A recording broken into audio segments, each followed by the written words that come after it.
Hello, how you doing? Playing with the wild thing. I was waiting on a parts for Buck and Billy saw. Didn't show up today, so working on this. Tell you what we got. I've got it ported. I have, I believe, ample compression to run the saw. You don't need lots. You just need enough. Some guys like them stratospheric. I just like them good.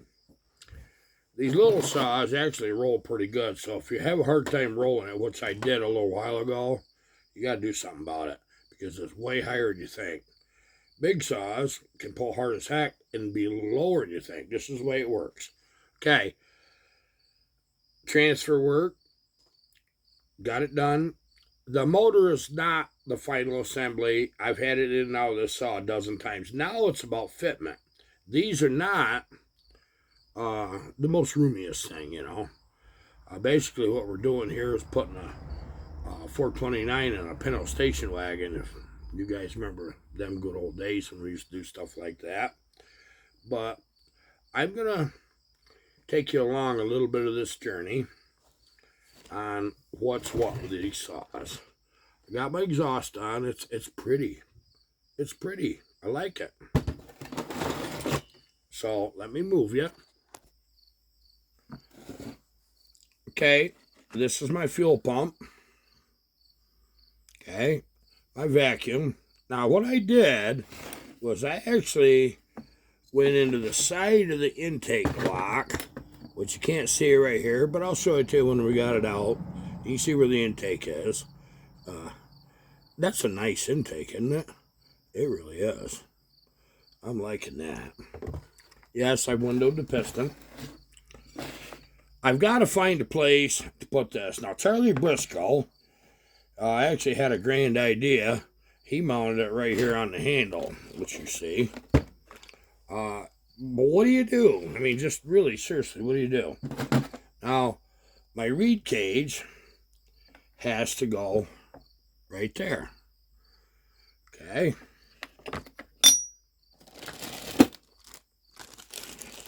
I told you that we had the Kawasaki KX80 type reed in that. There it is. That ain't no joke, guys. That just kind of pops in like that. Oh, got it upside down. No, I don't. I got it right. It's just a tight fit. Oh, there we go. And of course, there's going to be gaskets everywhere when we're done. Just not right this second. We're just trying to get things to fit. This little line right here that you see, well, it's not this one. That's actually the gas line. This line has to hook back up to the primer. I think I'm going to use it, but I don't want to do it right now. I have to go to that size line right here on through that tank, and I'm going to bore that. This probably isn't the line. I want green. I mean, it'd be kind of nice to have green, but I did have to put this in temporarily. I stole one off the carburetor. You guys already seen the carb. Yep, you did. I love the comment section, guys. I just love it. You guys are fantastic. You got more faith in me than I got in me. I'm telling you, this isn't... I suck at little saws. I really do. 70cc right on up. I do very good with that. I'm very happy with that kind of work. These little buggers, especially this particular saw here, I don't think it was meant to be run, let alone built. And somebody was a sadist that said, oh, let's just get the freaking junk saw build or cheap saw build or whatever, and we're going to use a wild thing. Oh, God. This will separate the men from the boys, I'll tell you that. Well, let me get set up for the next little piece here. Here's my throttle. I've got a rather interesting concept with that throttle. We're going to have to see how it works. Okay. So we got a nice big hole right there, which ain't nothing wrong with that, is there?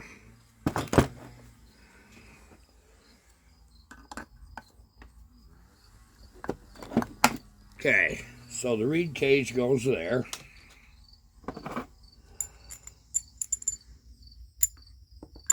Try to do this where you can see. Yes, there's going to be gaskets everywhere. This is only... I'll still have this part probably another 15 times before I get things where I like.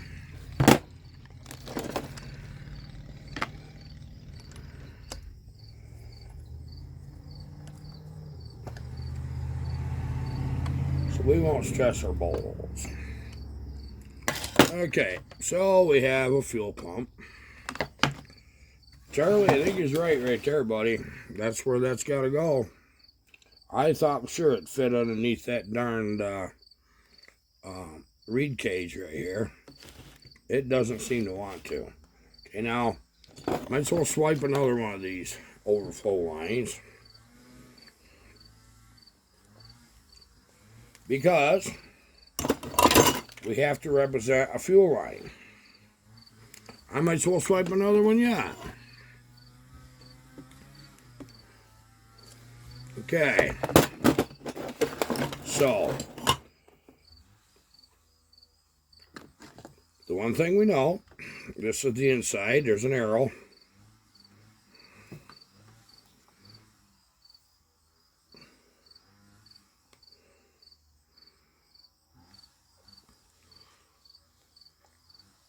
Might take a little talent to get everything prettied up after we get this marked up. I had to finagle around just a little bit to get a pair of hoses on. I'm not cutting these just yet. So let's just see where this goes.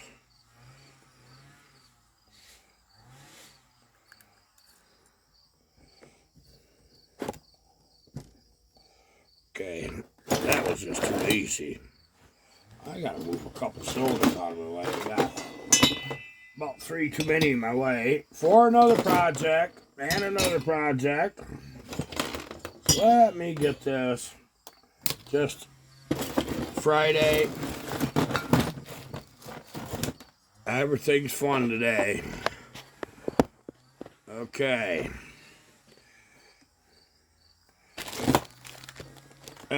In the event you was wondering, I see one of you in the comments left something interesting, and I'm going to answer it. Guy says, well, other than the carburetor's 100 times too big, and I had mentioned I was putting a fuel pump on. He says, and that carburetor don't need a fuel pump. Well, how does a bike carburetor get fuel if it's not gravity fed? You pump it, just like a snowmobile. You pump it. You pump it out of the tank into the carburetor. Same basic concept. Here's one of them little bitty pistons. I think that's funny. But I'm going to tell you guys, this carburetor ain't as big as you think. Physical size doesn't matter for nothing. What does matter is the orifice. How big is that? This one is 21 millimeter. If this was too big, I have a 19. That's 19 millimeters, 3/4 of an inch. That's in chainsaw territory, guys. It is. Now remember what we're trying to do with this. This is what you got to remember. Okay. Now we have fuel. I think that line should actually go like this. When I get the foolish thing on.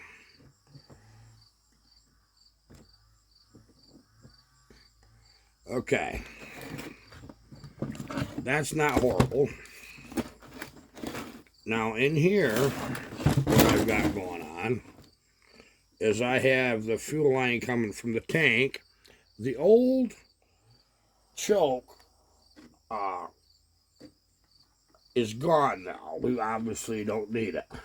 So my intentions are, I'm just going to try to stuff this in there somewhere where it makes a little sense.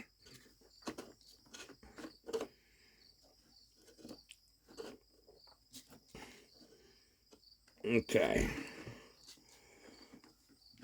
I'm not going to get it all in there, guys. Not the way I wanted. That's all right. Okay. Now, where I'm putting that is, if you look underneath, see right here where the choke went? The choke lever? That's where I want 2 lines. After all, we're just mocking this up. Okay. Here is my throttle wire. I'm going to build a bracket. I think it's going to come off of these 2 holes right here. That my throttle cable will come out. Come in. This is where will be my adjustment. Take up the slack and the throttle cable. And then it's going to have a straight full pull. I don't know if I'm going to go through a fulcrum or just go straight pull. I think I can go just straight pull, quite honestly, and make this work. So that when I pull this throttle, see, that operates that wire. So, now what I gotta do, boy, I'll tell you what, this is a clean old saw. Isn't it, Oliver? Oliver and his pops brought this saw to me. My intention was, I says, well, gosh, I'm gonna give this a chance. Then I got thinking, if they're nice enough to frickin' bring me a saw, it would be nice enough frickin' show them how it's done with that. That or show them what never to do. My luck, it's going to be, this is something you shouldn't do, guys. Okay, this is just the way it is. Things do not always work out the way you intend. Bolt things together, unbolt things, bolt things together. This is what these are. Gets quite traumatic after a while, if you want to know the truth, guys. You will see this run at Sawfest. If you see it run on the bench, you'll see it at Sawfest. If you don't run on the bench, well, we'll always wish it would have.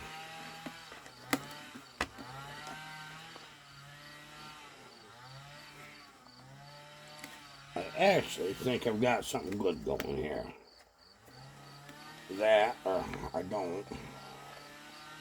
What do you mean you want to know the numbers? I don't know, guys. Let's find out. Let's see. Okay. This is where I'm at. Now, see, if I had the right line, I trimmed them up nice. I rather like that. This is too long. What I've got going on here is it's kind of a big fat mess. I'm not done with this yet. It's a problem. Okay, guys, here's what I'm thinking, okay? I want to talk to you about this. There's some smart guys out there. A lot of you. I mean, you guys can do this stuff too. I know it. If you couldn't, you wouldn't watch. Unless it's sheer entertainment value, then, well, But you have a primer bulb. It works on the principle. It only has 1 line. It pressurizes the tank. Okay? Anytime that you change jets in this, because I all of a sudden can't, for nothing, trim my fuel, especially on the high side. I can do a little bit here on this screw, but on the look for idle, but that's minimal. And this is how far it idles. So I got to dial that in. Yeah, I got a big jet pack for these. And my output fuel line, which is right here, is going to be, I think I want a T right here, okay? And I want to run over to this nipple you see right here. I'll tell you what I'm thinking. this carburetor has a float. So I can prime that without having to pull my guts out and use this fuel pump that we're adding on the bottom right here.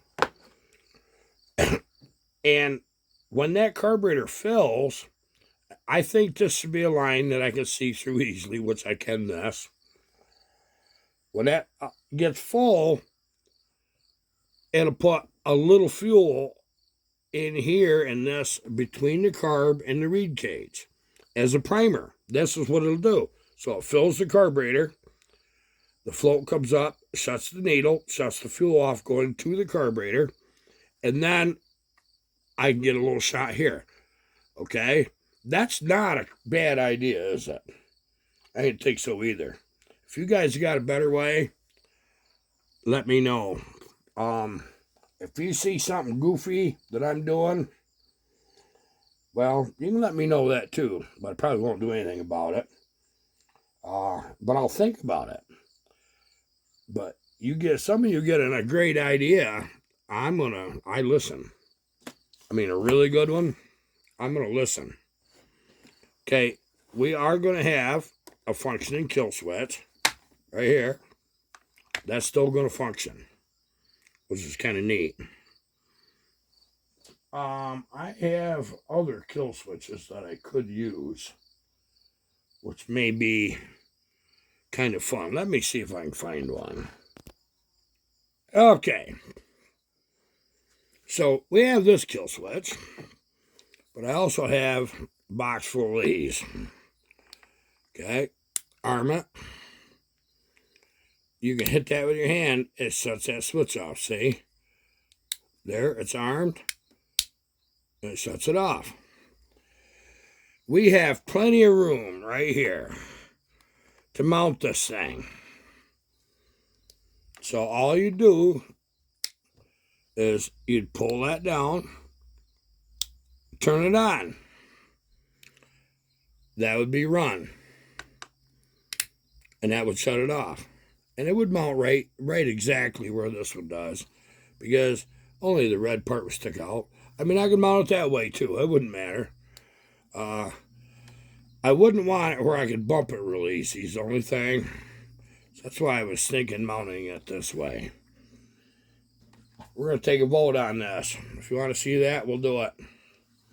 Okay, now as you know, motorcycles have a twist grip. Motocross bikes, they're right around a 1/4 turn twist grip. I could actually simplify things in a way by doing some sheer butchery. I could cut this right here,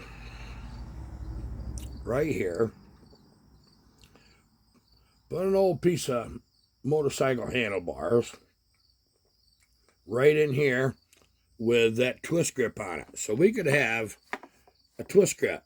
Now, the throttle cable would come up and right in. It would be perfect. It would probably take a little getting used to run this thing.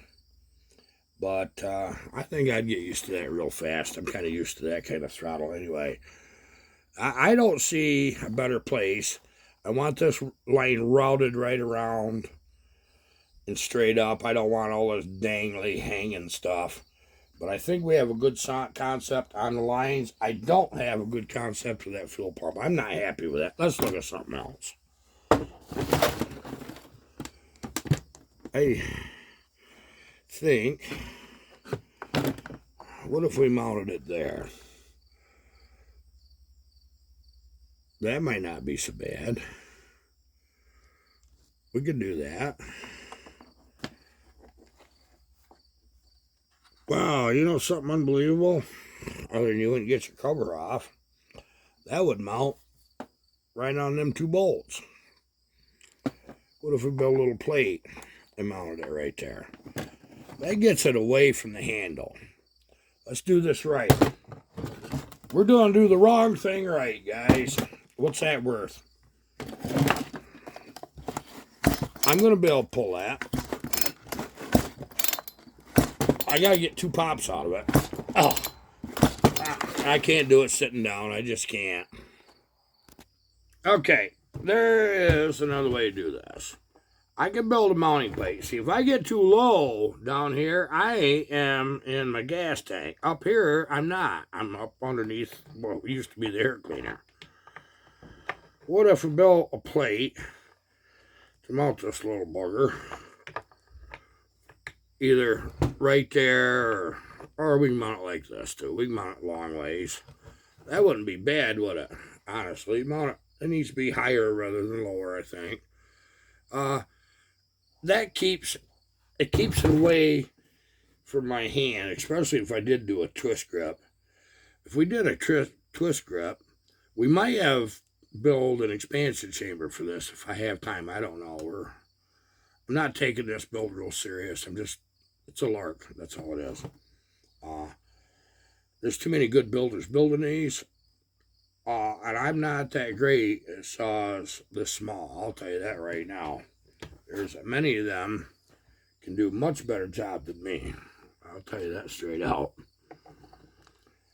But now if I have an expansion chamber there, it can't be interfering with my fuel. Because if we do manage to get this over on nitromethane, which I have no problem doing, as long as I have time, Southwest is not far away. Neither is Paul Bunyan's show, so I got to get Buck and Billy's saw that I'm going to build for that. Built. It's got to be built Monday, Tuesday.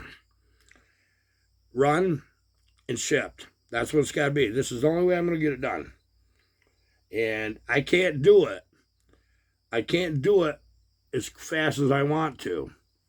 Because there's a lot to it. There's still a lot to it.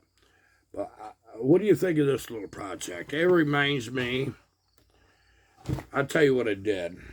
I wasn't going to get into a story. You got to be in the mood to tell a story. You remember them old frickin' early 70s Yamaha 292 snowmobiles? You remember them? They weren't much. I don't know what. They just a single cylinder. It was awful.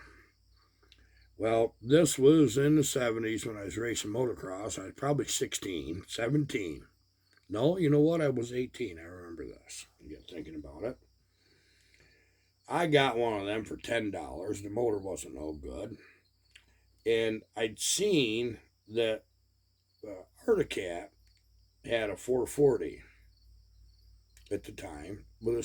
I believe it was a Sachs. I don't know what the motor was for sure. But they were fast sled. Well, that one had a blowed motor. So, what I did, I says, all right. No, that one didn't. That did not have. Yes, that one did too have a blowed motor.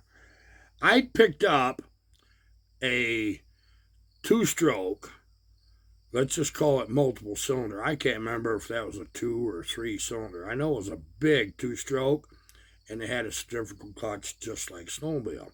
It was on an airboat, and it come out of Florida because I drove truck. And I bought that darn motor. It was it might have been a 600 or something. It was big. Back then, they didn't make them that big. Not for snowmobiles. And this thing was air-cooled. And you know what? I believe that was a 4-cylinder, get thinking about it. And I got pipes and everything with it. It was a pretty cool thing. We took that track off that Articat. It was just a little bit wide, maybe an inch or 2 wider. Done major amount of work. Put that track under that Yamaha 292 sled. And of course, when we did that, we changed everything.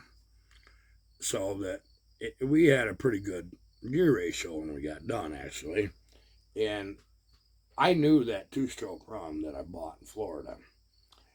So I built a plate and I mounted it, and I had some trouble. My dad had to help me. I didn't know what I know now. I made that way easier. Actually, knowing what I know now, I would have never built the darn thing. Yeah, I would. Sorry, I wouldn't. We got that motor on. Dad just looked at me and goes, He says, Harvey, Paul, he says, you got it running. You're actually going to ride this. I said, I don't have a belt for it. We lined the belt up. Dad was good at that kind of thing. So I still had to buy a belt, so we had to figure it out.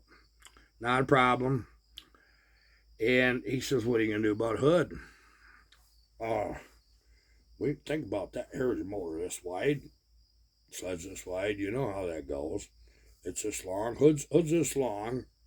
Motor's this long. So I went ahead and started fitting that hood, cutting and hacking and whacking. So what I ended up with was about that much of the hood in the front, about that much on each side, and about 1 inch in the back by the windshield. That's all I had. The rest was motor sticking up, carburetor sticking right up. They stuck right up out of the hood. And we got these little air cleaners, much like what we do use today, and put them on it. And I didn't have a lot of money in it. I had enough.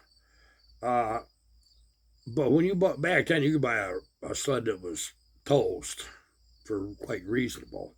And this track was actually had picks in it. I'd never seen that before. It had ice picks in it. And man, they were big. They were 1 inch. Ended up getting a belt, wrong size, go back.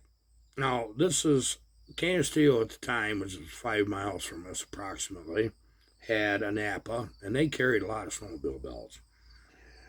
So I grabbed about 3 or 4, found the right one that fit it, and agreed I'd take back the ones I didn't use and I'd pay for them, which I did that an hour or so later. Well, it hadn't snowed yet, because it was actually this time of year. That's what made me think about it. I fired that mother up.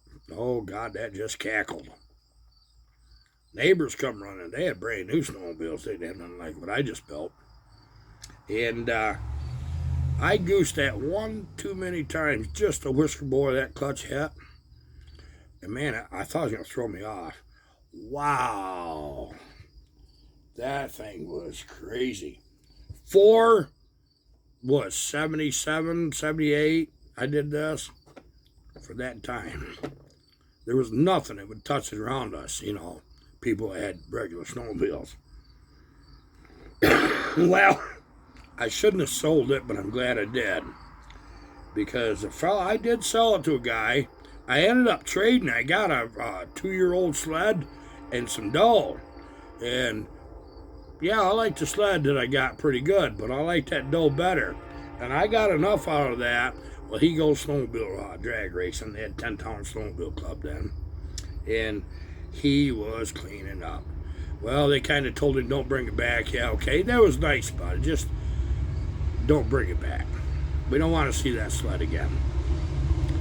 So, the moral of the story is this what I'm doing with this wild thing? The same darn thing, creating something that I shouldn't even do. Is that what I'm doing? Why am I even doing this? Because it's fun.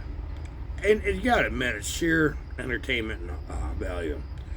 Okay, here's time and numbers, because I share everything. This is an aftermarket cylinder, nickel steel plated. And I timed it.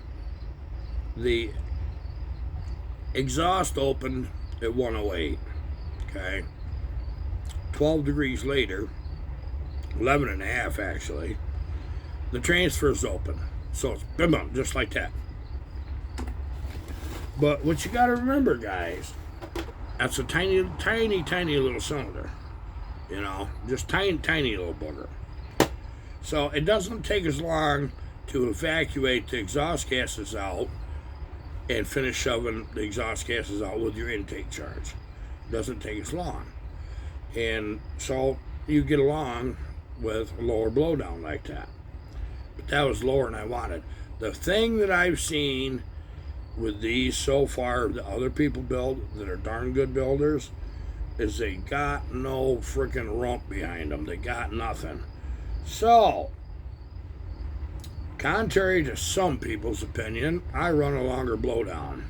Now, the first thing I did was I jacked this compressor right up right out of the moon, just so I had something to work with.